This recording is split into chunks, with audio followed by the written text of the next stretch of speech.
जय माता की दोस्तों। तो दोस्तों, जवारे कैसे बोए, जवारे हमारे अच्छे कैसे हो सकते हैं।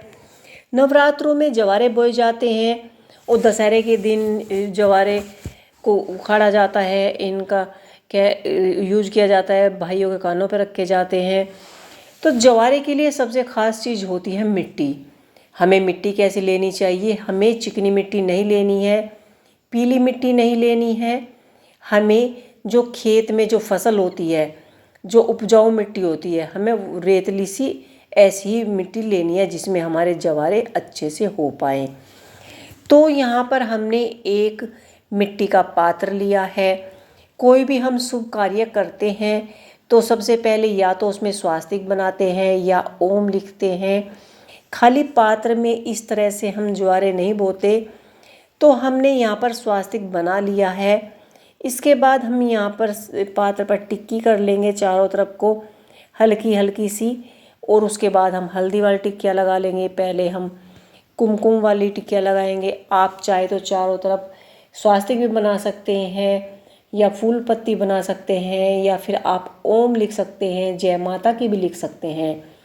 वो आपके ऊपर डिपेंड करता है कि आप अपने पात्र को कैसे सजाएं। इस पर कलावा भी बांधना है आपको, क्योंकि कोई भी हम शुभ कार्य करते हैं तो हम वस्त्रोपरि कलावा, जल अर्पित, शुद्धिकरण, टिक्की सारे काम संपूर्ण करते हैं।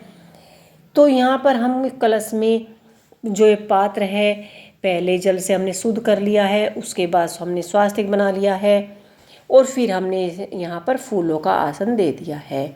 पहले मैं जौ को थोड़ा सा भिगो कर रख देती हूँ, क्योंकि इतने में मिट्टी भरूंगी तो ये हल्के से नरम हो जाएंगे।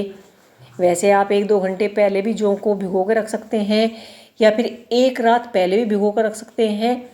ऐसा प्रोसीजर कुछ नहीं है कि आपके जवारे अच्छे नहीं होंगे। आप साथ के साथ भी बोएंगे तो आपके जवारे फिर भी बहुत अच्छे होंगे।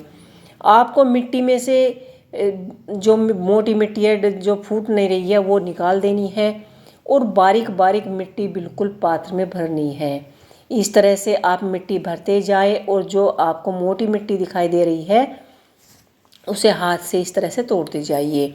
और जो भी उसमें कूड़ा निकलता है, मिट्टी बिल्कुल साफ़ सुथरी होनी चाहिए। मिट्टी में कोई भी गंदगी या मोटी कंकर पत्थर नहीं होनी चाहिए। चाहे तो आप इसे छलनी में छान सकते हैं, पहले जो इसमें कंकर पत्थर होगी वो निकल जाएगी। और इस तरह से हम बड़े आराम से अपने ज्वार को उगा सकते हैं और हमारे ज्वारे बहुत ही अच्छे उगते हैं। तो मिट्टी हमें आधा इंच नीचे तक ही भरनी है, ज़्यादा मिट्टी इसमें हम नहीं भरेंगे, क्योंकि अभी हम इसमें ज्वारे डालने वाले हैं। उसके ऊपर थोड़ी सी मिट्टी और डलेगी। तो मैंने यहाँ पर सारी कंकर पत्थर इसमें से निकाल दिए हैं, कोई भी कंकर पत्थर मैंने इस पर छोड़े नहीं है। इसके बाद ले लेते हैं हम ज्वारे।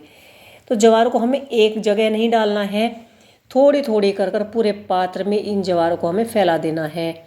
इसके बाद हम इन्हें हिलाएंगे नहीं, नहीं तो ये इकट्ठा हो जाएंगे और पूरे पात्र में हमारे ज्वारे बू नहीं पाएंगे। जल हमें सारा नहीं देना है, बस ऐसे हल्का सा हमें छींटा देना है, बस जो हल्की सी नरमी आ जाए, जो हमारे फूल जाए और उग जाए। इसके बाद एक मुट्ठी मिट्टी और लेनी है और इन ज्वारों को मिट्टी से ढक देना है। और इसके बाद फिर हम हल्का सा पानी लेंगे, थोड़ा सा छिड़काव करेंगे और इस तरह से हमारे जो ज्वारे हैं, हमने ज्वारों को बोकर तैयार कर दिया है। तो नवरात्रों के दिनों में आप इस तरीके से जब अपने ज्वारों को बोएंगे तो आपके ज्वारे बिल्कुल हरे भरे उगेंगे और हरे भरे ज्वारे उग कर तैयार होंगे। अब आपको ये सोचना है कि आपको ये ज्वारे कैसे रखने हैं। तो मैं आपको सिंपल सा तरीका बताती हूँ। आप एक प्लेट लीजिए, उस प्लेट से हम इसको ढक देंगे। कम से कम इतने दिन में हम 1-2 बार, अगर आपके यहाँ पे धूप आती हो तो थोड़ा सा धूप में रख दीजिए, या इसे रात के समय आपको ढक कर रखने हैं, या ओस की जगह जहाँ पर खुली जगह हो, ओस मिलती है, वहाँ पर ये ज्वार रख दीजिए। और प्लेट पर हमने ओम बना लिया है और इस तरह से हम थोड़ा खुला छोड़ देंगे, प्लेट को इनके ऊपर रख देंगे।